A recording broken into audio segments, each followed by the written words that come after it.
அனைவருக்கும் வணக்கம். இந்த வீடியோவில் வந்து நம்ம டிஎன்பிஎஸ்சி குரூப் 4 எக்ஸாமுக்கான எக்ஸ்பெக்டட் கட் ஆஃப் அதை தான் நம்ம பார்க்க போகிறோம். எவ்வளோ ரேஞ்சில் கட் ஆஃப் இருக்கும் அப்படின்ற டீட்டெயில்ஸ் தான் இந்த வீடியோ நம்ம பார்க்க போகிறோம். எப்போதுமே ஒரு கட் ஆஃபை நம்ம ப்ரெடிக்ட் பண்ணணும் அப்படின்னா அதுக்கு ஒரு ரெண்டு விஷயம் ரொம்ப முக்கியமான ஒரு விஷயம். ஒன்று வந்து அந்த எக்ஸாமை எவ்வளோ கேண்டிடேட் எடுத்தாங்க அப்படின்றதும், அதாவது எவ்வளோ நம்பர் ஆஃப் கேண்டிடேட்ஸ் அந்த எக்ஸாமை எழுதுனாங்க அப்படின்ற அந்த டீட்டெயில் ரொம்ப முக்கியம். ரெண்டாவது அந்த கொஸ்டின் பேப்பரோட நேச்சர், கொஸ்டின் பேப்பர் ஈஸியாக இருந்துச்சா, மாடரேட்டாக இருந்துச்சா, இல்லை கஷ்டமாக இருந்துச்சா அப்படின்ற இந்த ரெண்டு ஃபேக்டர் ரொம்ப முக்கியம். நீங்கள் லாஸ்ட்டாக நடந்த குரூப் 4 எக்ஸாமை எடுத்துக்கிட்டாலும் சரி, இப்போ நடந்த குரூப் 4 எடுத்துக்கிட்டாலும் சரி, கொஸ்டின் பேப்பர் தரம்ன்றது ரெண்டுமே மோரார்லெஸ் சேமாக தான் இருந்துச்சு.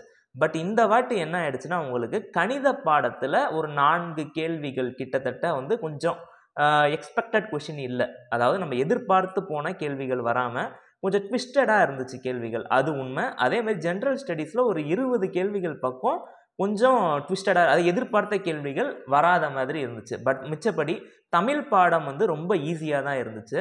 இந்த வாட்டி வந்து நம்ம போன வாட்டி நடந்த குரூப் 4ம் இந்த வாட்டி நடந்த குரூப் 4ம் ஒன்றுன்ற மாதிரி தான் கொஸ்டின் பேப்பர் டிஃபிகல்ட்டி அடிப்படையில் நம்ம எடுக்கலாம்.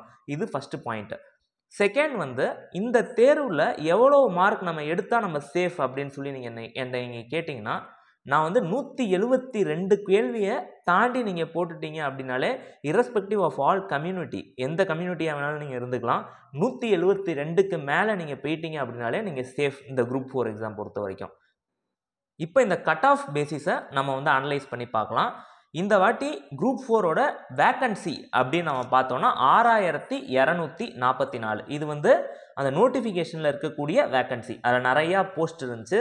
அந்த போஸ்ட் எல்லாத்தையும் நம்ம ஆட் பண்ணோன்னா நமக்கு இந்த வேக்கன்சி வருது. இது இதே வேக்கன்சியை தான் கடைசி வரைக்கும் போகுமா, கவுன்சிலிங் வரைக்கும் இருக்குமா அப்படின்னு கேட்டிங்கன்னா அப்படி இல்லை. இது மாற்றத்துக்கு உட்பட்டது தான். இதுலேருந்து கொஞ்சம் அதிகமான வேக்கன்சி கூடுறதுக்கு ஆனால் வாய்ப்புகள் அதிகமாக இருக்குது. அதை நான் இந்த இடத்துல நான் பதிவு பண்ணுறேன். ஏன்னா லாஸ்ட் குரூப் 4லையும் அப்படி தான் நிறையா வேக்கன்சி வந்து ஆட் பண்ணி 10,000க்கும் மேலே போச்சு. கிட்டத்தட்ட 10,000க்கு மேலே போயிடுச்சு போன வாட்டி வந்து 2022 குரூப் 4ல். கண்டிப்பாக இந்த வாட்டியும் ஒரு 10,000க்கு மேலே போகாட்டினாலும் கண்டிப்பாக ஒரு கணிசமான அளவில் இந்த வேக்கன்சி கூடுறதுக்கான வாய்ப்புகள் அதிகமாக இருக்குது. அதை நான் ஃபஸ்ட்டு சொல்லிடுறேன். இது எல்லாத்தையும் பேஸ் பண்ணி நம்ம கட் ஆஃப் நம்ம போட்டிருக்கோம். இது வந்து மாற்றத்துக்கு உட்பட்டது தான். இந்த கட் ஆஃப் வந்து +or-2 போகலாம். எப்படி +or-2 போகலாம்னா, உங்களுக்கு வேக்கன்சி ஏறுனா கட் ஆஃப் கண்டிப்பாக குறையும். இதெல்லாம் அடிப்படையாக வச்சு உங்களுக்கு ஒரு +or-2 வந்து இந்த கட் ஆஃபில் நீங்கள் எடுத்துக்கலாம். சரி, ஃபஸ்ட்டு நம்ம ஓசி ஜென்ரல் கேட்டகரிக்கான கட் ஆஃப் நம்ம பார்க்கலாம். 171 to 173. இது வந்து நம்பர் ஆஃப் கொஸ்டின்ஸுங்க, நம்பர் ஆஃப் மார்க்ஸ் இல்லை. இது வந்து number of questions. Out of 200 நீங்கள் எத்தனை கேள்விகள் சரியான அடிச்சிங்களோ அந்த கேள்வியை பேஸ் பண்ண ஒரு வேல்யூ தான் இது. ஓசிக்கு 171 கேள்விகள்லேருந்து 173 வரைக்கும் நீங்கள் போட்டிருந்தீங்கன்னா நீங்கள் சேஃப்.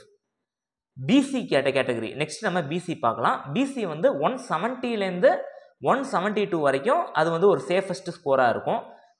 தேர்டு வந்து பிசி முஸ்லீம், இவங்க வந்து 164 to 166, இது அவங்களுக்கான ஒரு சேஃப் கட் ஆஃபாக இருக்கும். நெக்ஸ்ட் எம்பிசி டிஎன்சி, இவங்களுக்கு வந்து 169 to 171. ஃபிஃப்த்தாக இருக்கிறது எஸ்சி, இவங்களுக்கான கொஸ்டின்ஸ் நம்பர் ஆஃப் கொஸ்டின்ஸ் வந்து 168 to 170. நெக்ஸ்ட் வந்து எஸ்சிஏ, இவங்களுக்கான கொஸ்டின் ரேஞ்ச் வந்து 165 to 167. லாஸ்ட்டாக நம்ம பார்க்குறது எஸ்டி, இவங்களுக்கான கொஸ்டின் ரேஞ்ச் வந்து 164 to 166. இப்போ நான் சொன்னது எல்லாமே ரேஞ்ச் ஆஃப் கொஸ்டின்ஸ் தான். இந்த கொஸ்டினை தாண்டி ஒரு +or-2 வந்து உங்கள் கட் ஆஃப் இருக்கிறதுக்கான வாய்ப்பு இருக்குது. இது வந்து ஒரு எக்ஸ்பெக்டட் கட் ஆஃப். ஜென்ரலாக நீங்கள் 172 கேள்விகளுக்கு நீங்கள் மேலே போயிட்டீங்கனாலே நீங்கள் சேஃப் தான். அதை அந்த இடத்துல நான் பதிவு பண்ணுறேன். இதில் உங்களுக்கு ஏதாச்சும் டவுட்ஸ் உங்களுக்கு இருந்துச்சுன்னா கீழே கமெண்ட் செக்ஷனில் கமெண்ட் பண்ணுங்கள். அதற்கான ரிப்ளை நான் உடனே சென்ட் பண்ணுறேன். தேங்க்யூ, தேங்க்ஸ் ஃபார் வாட்சிங்.